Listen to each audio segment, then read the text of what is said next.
Gusto nyo, mga ilang taon pa kayo dapat mabuhay? Hanggang sa makatapos lang yung apo ko ng high school, sabi ko sa Panginoon Diyos, pagbigyan lang niya ako. BIM Bigas on Wheels.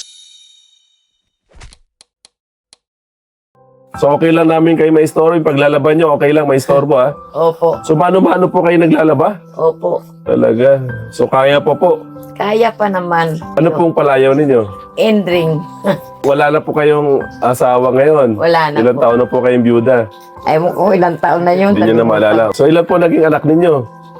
4. 4. Kasama nyo ngayon ilan dito? Isa lang at 2 apo. PWD ang anak ko eh. Yung anak nyo po yung PWD. Yung apo May isa nyo, pa akong anak sa Laguna. yung 2 po. Patay na yung 2. So nakakawarating pa kayo doon. Kaya nyo po bang bumiyahe Hindi na po. Kaya nanghingi ako ng wheelchair. sino pong nagtutulak sa inyo? Yung Papunta apo ng barangay? ko. Yung apo nyo po. Okay. Yung anak nyo PWD, nasaan ngayon? Andun, nangunguha ng kalakal. Nangangalakal po. So at least wala kayong bayad na upa dito. Yung kuryente nyo po sa katubig, yun ang binabayaran nyo. Yung kuryente lang binabayaran ko. Yung tubig, nagpapahigip ako doon sa kaibigan. Yung may poso doon na libre. Wala silang tubig, nakikiigib sila sa akin. Silang nagbabayad ng bill ko sa tubig. So kayo na wala kayong pension. Wala. So anong source of income nyo ngayon? Binibigyan ako ng apo ko. So anong gusto nyo? Mga ilang taon pa kayo dapat mabuhay? Mga 500 taon pa.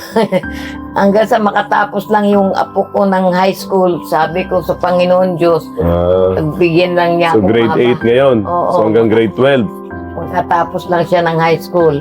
Dahil pwede na siya mag-apply ng trabaho, di ba? Pagka grade 12 po, pag na senior high, nakagraduate. Opo.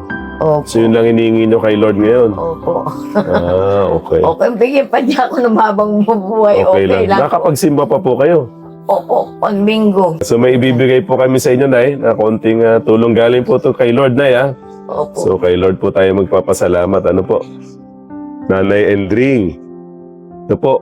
Yan, tinatawag po natin yung biyayang bigas. So 5 kilong bigas po yan, Nay, ha? Opo. Konting pagkain po. Yan, pang-almusal, pag-salo-salo. Hindi naman po tumalansa. Hindi. So, pwede po yung makain nyo na ngayon. Tapos po si Divine Mercy. Kilala nyo si Divine Mercy? At the same time, meron po tayong konting grocery po, para sa inyo. Konting may tatawid ng konti, para po sa ating sa inyong pamilya. 3 kayo dito, 4. 4 po kayo. Wala ngayon yung 2. So maraming salamat, Nay, ha? Sa Pasalamat pagpapatuloy dito sa inyong sa aming bahay mansyon. na masikip. Sa inyong mansyon, ha?